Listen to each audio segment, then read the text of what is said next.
Scié et épousseté, un week-end classique pour Dominique et Raymond. Ils vont passer la nuit dans une ancienne cabane de bûcherons, en pleine forêt alsacienne. Alors, ce que j'aime beaucoup dans cette cabane, c'est déjà sa forme assez atypique, cette forme ronde, très conviviale. Puis cet étage là-haut qui va nous accueillir pour la nuit.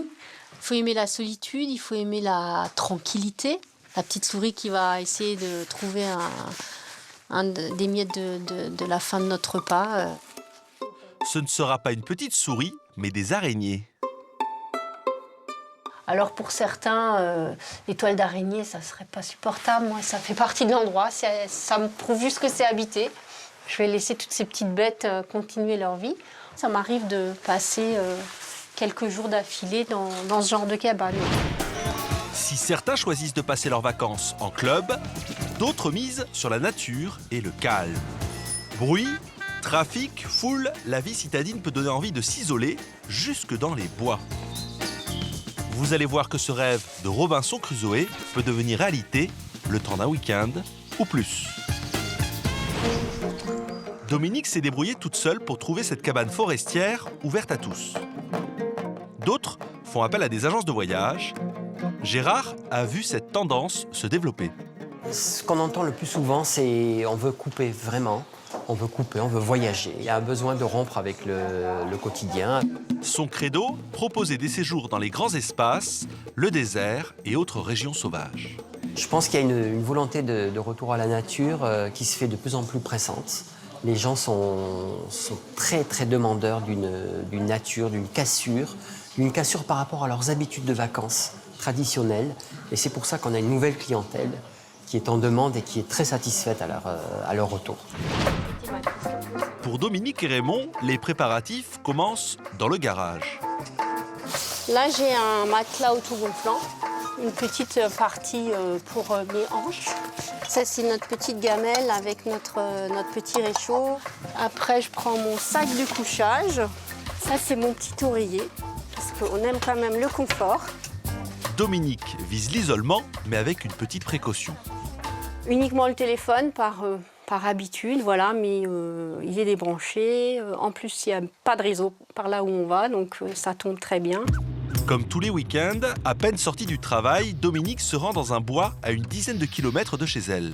Là, j'entends encore trop le bruit des moteurs.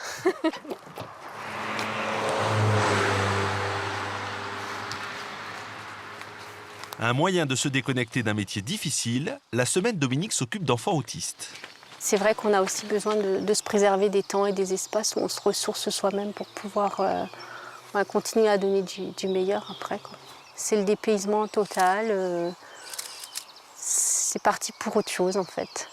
Voilà. Seul, perdu dans les bois, n'a-t-on pas un peu peur?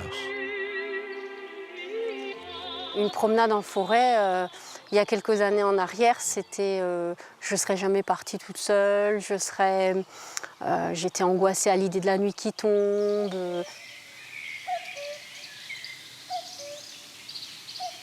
Là, je viens d'avoir un très beau cadeau. On vient d'entendre le coucou. Ça porte bonheur, le premier coucou. Voilà, ça porte bonheur, le premier chant du coucou. Si on a une pièce dans sa poche ou dans sa main, au premier chant du coucou de l'année, on sera riche. Ça m'est jamais arrivé, j'ai jamais de pièce.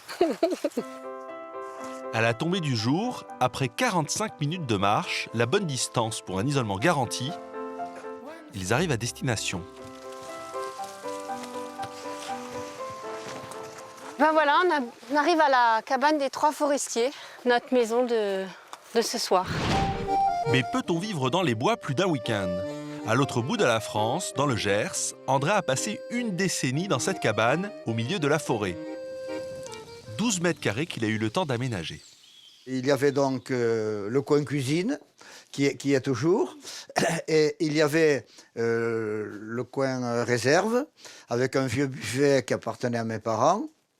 Et ici à cet emplacement, il y avait un lit. En 1996, à la suite de problèmes familiaux, l'ancien instituteur s'isole dans cette cabane de vigneron. Il y restera 11 ans.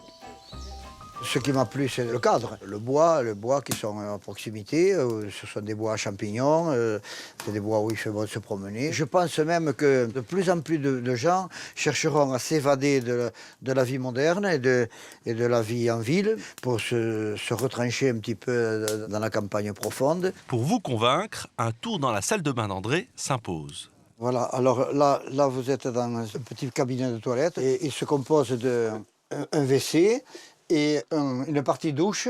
C'est un seau douche que l'on remplit d'eau chaude ou tiède et puis que l'on relève avec cette poulie. Voilà. Et ensuite, l'eau coulait quand on tirait la ficelle. Voilà. Et avec un seau de 15 litres d'eau, on arrivait très, très raisonnablement à se doucher. De quoi faire des envieux du côté de Dominique et Raymond. Tiens, Dominique, quoi, démarrer ton feu? Vous serez bien vu au début du siècle dernier, dans la montagne. Tout prend une autre dimension. Le petit morceau de fromage ou de pain qu'on va manger va avoir tout à fait un autre goût dans un environnement comme celui-là qu'à la maison, tout simplement. Et le seul bruit ce soir, Si vous écoutez, à part le crépitement du feu, ben c'est le silence. C'est le meilleur moment, la soirée. À la tienne. À la tienne. du bonheur à portée de main, si vous aussi vous ressentez l'appel de la forêt.